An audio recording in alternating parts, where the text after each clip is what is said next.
porque es la naturaleza del imperialismo la que bestializa a los hombres, la que la convierte en fieras sedientas de sangre.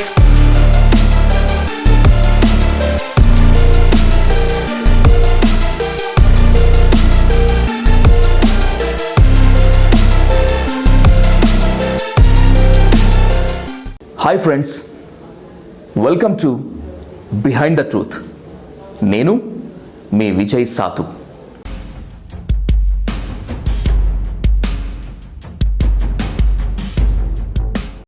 ప్రాణం అంటే ఏమాత్రం లెక్కలేదు. మరణాన్ని వెంటేసుకు తిరుగుతాడు. బతుకు మీద తీపి లేదు. మృత్యువుకు ఎదురెళ్ళు మరీ సవాల్ విసురుతారు. ప్రజల కళ్ళల్లో ఆనందం చూడటం ఎంత ఇష్టమో శత్రువు ఓటమి చూడటం కూడా అంతే ఇష్టం. ప్రజలు సుఖ సంతోషాలతో ఉంటారంటే చాలు, అందుకు తన జీవితాన్ని కూడా పణంగా పెడతాడు చెగేవారా. ఇదే ఈ విప్లవ వీరుడి బలం, బలహీనత. అందుకే దుర్భర దారిద్ర్యంలో బతికిడుస్తున్న బొలీవియా ప్రజలను యుద్ధానికి సన్నద్ధం చేసేందుకు ఫిడెల్ కాస్ట్రోను కూడా కాదని వచ్చాడు. 1966 అక్టోబర్ 23న క్యూబా నుంచి శాశ్వతంగా సెలవు తీసుకొని నూతన చరిత్రను లిఖించేందుకు బొలీవియా గడ్డపై కాలు మోపాడు చెగేవారా. 1967 జూన్ 14వ తేదీ అంటే తన పుట్టినరోజు నాడు చే తన డైరీలో రాసుకున్న మాటలు ఆశయంపై తనకున్న క్లారిటీని స్పష్టం చేస్తుంది. ఆస్తమా ముప్పు తిప్పలు పెడుతోంది. సరైన తిండి లేకపోవటం, దొరికినదే తినటం వల్ల కడుపులో ఇన్ఫెక్షన్ వచ్చింది. రోజు రోజుకు పెరిగిపోతున్న అమెరికా కుతంత్రాలు, వెన్నుపోట్లు, ఈ అనారోగ్యం నన్ను ఏ మాత్రం కలవరపాటుకు గురి చేయటం లేదు. కానీ బానిసత్వంలో మగ్గిపోతున్న ప్రజల దీనస్థితి నన్ను కుదిపేస్తోంది. ఎలా అయినా సరే బొలీవియాకు విముక్తి కలిగించాలి. సామాన్యులకు స్వేచ్ఛా వాయువులు ప్రసాదించే ఉద్యమంలో నేను కూడా భాగస్వామిని కావాలి. ఒక నాయకుడి పరిపాలనా దక్షతకు రాజీ పడని మార్గానికి ఇంతకంటే ఆధారాలు, సాక్ష్యాలు ఏం చూపాలి? ఇంకేం కావాలి? That is Che Guevara. ఎన్నో ఎత్తులు, మరెన్నో పై ఎత్తులు, కొన్ని వ్యూహాలు, మరెన్నో గుణపాఠాలు, సహచరుల మధ్య అభిప్రాయ భేదాలు, ఉద్యమ ఆకాంక్షలను అర్థం చేసుకోలేని కామ్రేడ్స్ అనాలోచిత నిర్ణయాలు, అర్థం పర్థం లేని ఆవేశాలు, పోరాటానికి విరామమిద్దామనే ప్రతిపాదనలు. ఇక చాలు, గెలవలేము, సమరాన్ని చాలిద్దామనే నిరాశ, నిస్పృహలు, వీటన్నింటినీ ఎక్కడా లైన్ క్రాస్ చేయకుండా బ్యాలెన్స్ చేసుకుంటూ గెరిలా వార్ను మహోద్యమంగా మలిచాడు కమాండెంట్ చెగేవారా. కోపాలు, ఆవేశాలు తాత్కాలికమే, విప్లవం ఒక్కటే శాశ్వతమని తెలిసిన వ్యూహకర్త చెగేవారా. అందుకే ఎన్ని ఎదురు దెబ్బలు తగిలినా సరే బొలీవియా ఉద్యమాన్ని ముందుకు నడిపాడు చెగేవారా. కానీ అన్ని రోజులు ఒకలా ఉండవు. తిరుగుబాటును సహించలేని శత్రువు ప్రతి వ్యూహానికి కాలం ఎక్కడో ఒక్కడ లొంగిపోక తప్పదు. వీరుడిని శత్రు మూకలకు అప్పగించి విధి వింత నాటకం ఆడక తప్పదు. 1967 అక్టోబర్ 8వ తేదీ అదే జరిగింది. దట్టమైన యూరోప్ పొదలకు చే నాయకత్వం వహిస్తున్న 17 మంది గెరిల్లా దళం చేరుకుంది. శత్రు దుర్భేద్యమైన యూరోప్ పొదలు నిస్సహాయ స్థితిలో ఉన్న తమను కాపాడుతాయని ఆ గెరిల్లా దళం భావించింది. అయినా సరే సెంట్రీ పహారా తప్పనిసరి అంటూ చే ఆదేశించాడు. యూరో లోయకు 4 వైపులా సెంట్రీ పహారా కోసం మెరికల్ లాంటి కామ్రేడ్స్ బయలుదేరారు. అయితే అనుకోని ఉపద్రవం వచ్చి పడింది. అప్పటికే బొలీవియా, అమెరికా సైనికులు లోయలో తిష్టవేయటాన్ని గమనించారు అలార్ఖాన్, పాచో అనే గెరిల్లాలు. వెంటనే అప్రమత్తమైన గెరిల్లా దళాలు యూరో లోయకు వెళుతుండగా బంగాళాదుంపలు సాగు చేస్తున్న పెద్రో పెనా అనే రైతు గమనించి ఆ సమాచారాన్ని సైనికులకు చేరవేశాడు. Porque es la naturaleza del imperialismo la que bestializa a los hombres, la que la convierte en fieras sedientas de sangre.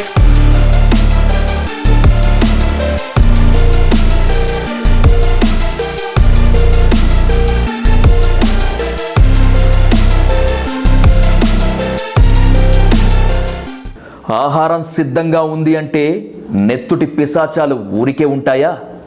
Bolivia, America సంయుక్త బలగాలు ఏ మాత్రం ఆలస్యం చేయలేదు. లోయను దిగ్బంధించారు. చుట్టూ చేరి ఫైరింగ్ స్టార్ట్ చేశారు. 17 మంది గెరిల్లాలను వందలాది సైనికులు చుట్టుముట్టారు. తూటాల వర్షం కురిపిస్తున్నారు. తమ వద్ద ఉన్న కొన్ని ఆయుధాలతోనే గెరిల్లాలు సమాధానం చెప్తున్నారు. ఇంతలోనే కమాండర్ చే కుడికాలి పిక్కలోకి బుల్లెట్ దూసుకుపోయింది.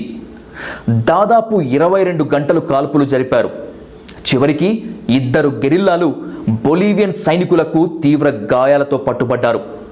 నెత్తురు కారుతున్నా సరే ఏమాత్రం వెనక్కు తక్కని ఆ 2 గెరిల్లాలను చూసి సైనికులు ఆశ్చర్యపోయారు. కన్నార్పకుండా అంతే చూస్తున్నారు. ఆ 2లో ఒక గెరిల్లా పేరు Simon Cuba Sarabia alias Willy. Comrade Willy మరొక గెరిల్లాను భుజం మీద ఎత్తుకొని ఉన్నాడు. అయితే అతను తీవ్రంగా దగ్గుతున్నాడు. ఊపిరి తీసుకోవటం అసాధ్యంగా మారినా సరే దెబ్బతిన్న తుపాకీని ఏమాత్రం వదల్లేదు. బొలీవియన్ సైనికులు గెరిల్లాల నుంచి తుపాకులు లాక్కున్నారు. లొంగిపోతే ప్రాణాలతో బతుకుతారని గద్దించారు. ఆ హెచ్చరికలతో మండిపడ్డ విల్లీ బొలీవియన్ సైనికులను గద్దించాడు. మర్యాదగా మాట్లాడండి, ఇతను కమాండెంట్ చెగేవేరా అని గర్జించాడు. నిజం చెప్పాలంటే సిమోన్ క్యూబా అలియాస్ విల్లీని చెగవేరా ఎన్నోసార్లు విమర్శించాడు. బాధ్యతారాహిత్య ప్రవర్తన మార్చుకోమని ఎన్నోసార్లు కఠినంగానే హెచ్చరించాడు. నువ్వెప్పుడో మమ్మల్ని అర్ధాంతరంగా వదిలేసిపోతావని కాస్త గట్టిగానే చెప్పేవాడు చే. కానీ అంతిమ గడియల్లో చే ఉద్దేశం తప్పని నిరూపించాడు కామ్రేడ్ విల్లీ. లొంగిపోయే అవకాశం ఉన్నా గర్జించాడే కానీ సాష్టాంగ పడలేదు, సాగిల పడలేదు కామ్రేడ్ విల్లీ. కమాండెంట్ చెగేవేరా అనే విల్లీ గర్జనతో యూరోలోయ దద్దరిల్లింది. బొలీవియన్ సైనికుల కాళ్ల కింద అయితే భూకంపం పుట్టింది. చెగేవేరా అనే పేరు వింటే చాలు పీడిత కళ్లల్లో ఆశ పుట్టేది. మమ్మల్ని నడిపించే నాయకుడు అనే విజయగర్వం తొణికిసలాడేది. అలాంటి చెగవేరా తమ ముందు బందీగా ఉన్నాడా అనే నిజాన్ని వారు ధృవీకరించుకోవటానికి చాలా సమయమే పట్టింది. ఆ సైనికులు భయంతో వణికిపోయారు. కూర్చోండి సార్ అంటూ పక్కకు జరిగారు. లాక్కున్న ఆయుధాలను కూడా వెనక్కు ఇచ్చేశారు.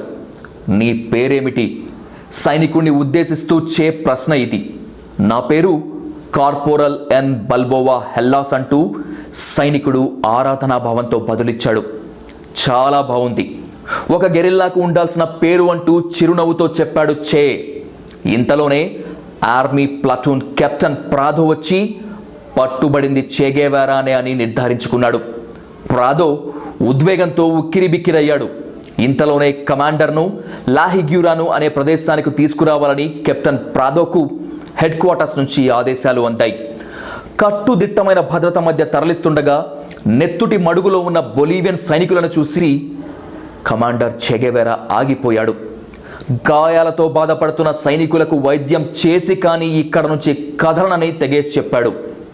ఈ పరిస్థితి తలెత్తడానికి కారణం మీరే కదా అని కెప్టెన్ ప్రాదో విసుక్కుంటే, ప్రాదో అది యుద్ధం, ఇది మానవత్వం అంటూ బదులిచ్చాడు చెగేవేరా.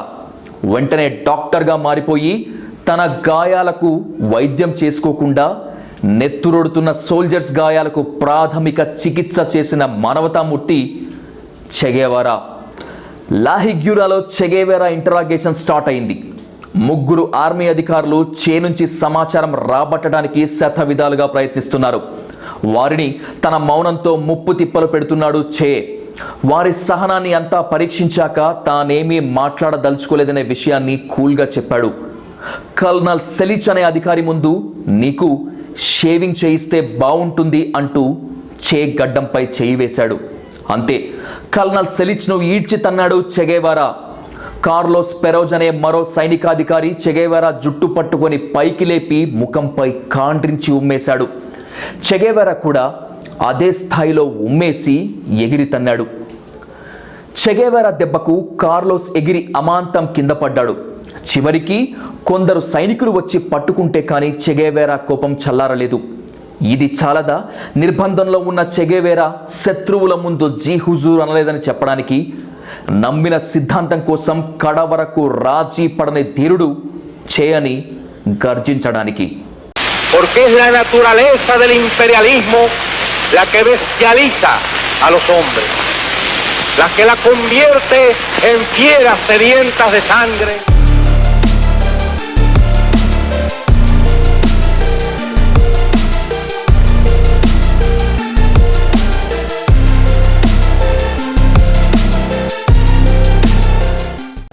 గంటలు గడుస్తున్న కొద్దీ చే సహచరులో భయం రెట్టింపవుతోంది.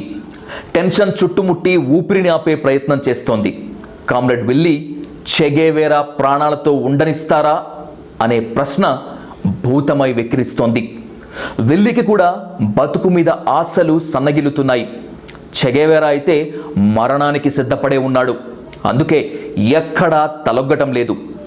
గాడిద శాశ్వతంగా బతుకుతుందని నమ్ముతున్నావా అంటూ ఓ లెఫ్టినెంట్ కల్నల్ చేను ఉద్దేశిస్తూ వెటకారంగా ప్రశ్నిస్తే ఆ స్పానిష్ సామెతను తిప్పికొడుతూ చెగేవేరా ఏం చెప్పాడో తెలుసా?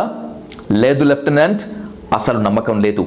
కానీ మీరు మీ యజమానులు వణికి చస్తారే, ఆ విప్లవమే శాశ్వతమైనదని చిరునవ్వుతో గర్జించాడు చెగేవేరా.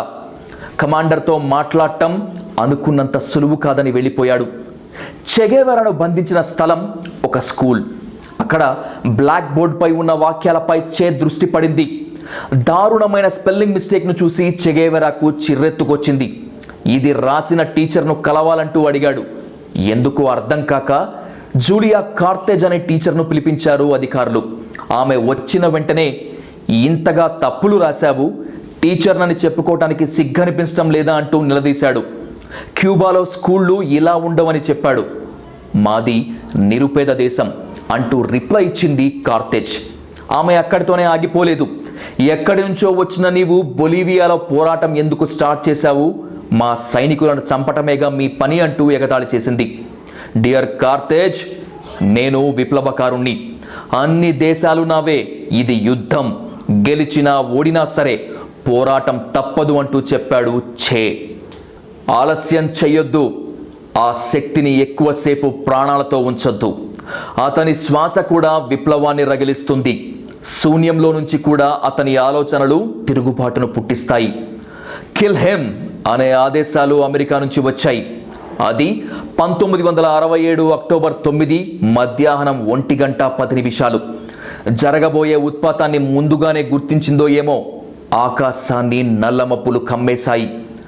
వీరుడి మరణాన్ని చూడకూడదనేమో ప్రకృతి మరింత భయంకరంగా మారింది. నిశ్శబ్దం కూడా భయపెడుతోంది. హోరున వీస్తున్న గాలి వెన్నులో వణుకు పుట్టిస్తోంది. ఇంతలోనే ఫైరింగ్ శబ్దం చెగేవేరాను నిద్రలేపింది. ప్రాణం పోయే ముందు విల్లీ చాంగ్లు వదిలిన ఆఖరి శ్వాస చేను తాకింది.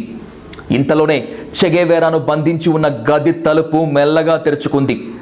బుల్లెట్స్ లోడ్ చేసిన M2 రైఫిల్తో తెరాన్ అనే సైనికుడు లోపలికి అడుగుపెట్టాడు. చెగేవేరాతో మాట్లాడేందుకు ప్రయత్నించబోతే, ఎందుకురా అంత అవస్థ పడతావు? నన్ను చంపడానికే కదా వచ్చావు.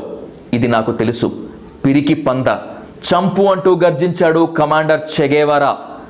భయపడిపోయిన సైనికుడు తెరాన్ బుల్లెట్ల వర్షం కురిపించాడు. కాలాన్ని కౌగిలించుకొని భావితరాలకు ప్రమాణాన్ని చేస్తూ తుది శ్వాస విడిచాడు కమాండర్ చెగేవేరా. సామ్రాజ్యవాదుల నరాల్లో భయకంపం పుట్టించి చే మరణించాడు. ఏమీ చేయలేమనే దుస్థితిలో బతికిడిస్తున్న అభాగ్యులను ఏదైనా చేయగలమనే స్థాయికి తీసుకెళ్లిన యోధుడు కన్ను మూశాడు. ఇది అమెరికాకు బొలీవియాకు గెలుపు కాని గెలుపు. సాధారణంగా ఏ విజయమైనా సరే గర్వాన్ని తీసుకొస్తుంది. కానీ చేను హత్య చేయటం ద్వారా వచ్చిన గెలుపు మాత్రం విజేతలుగా విర్రవీగుతున్న దురాక్రమణదారుల్లో విజయ గర్వానికి బదులు భయాన్ని నింపింది. గాయపడిన సింహం ఊపిరి కూడా గర్జన కంటే భయంకరంగా ఉంటుంది. చెగేవేరా మృతదేహం కూడా పెట్టుబడిదారుల్లో నియంతల్లో వణుకు పుట్టించింది. అలా యుద్ధానికే వ్యూహాలు నేర్పిన వీరుడు, ధైర్యానికే ధైర్యాన్ని నూరిపోసిన యోధుడు, భవిష్యత్తును వాగ్దానం చేస్తూ మరణాన్ని ఆలింగనం చేసుకున్న పరాక్రమవంతుడు, the great Che Guevara. Porque es la naturaleza del imperialismo la que bestializa a los hombres, la que la convierte en fieras sedientas de sangre.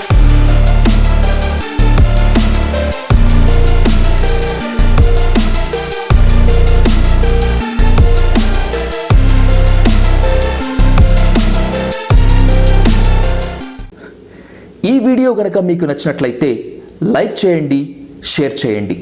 మీ విలువైన సూచనలు, సలహాలు, అభిప్రాయాలను కామెంట్ రూపంలో రాయండి. వీటన్నింటికన్నా ముందు ఛానల్ని సబ్స్క్రైబ్ చేసుకొని దాని పక్కనే ఉన్న బెల్ ఐకాన్ను క్లిక్ చేయండి.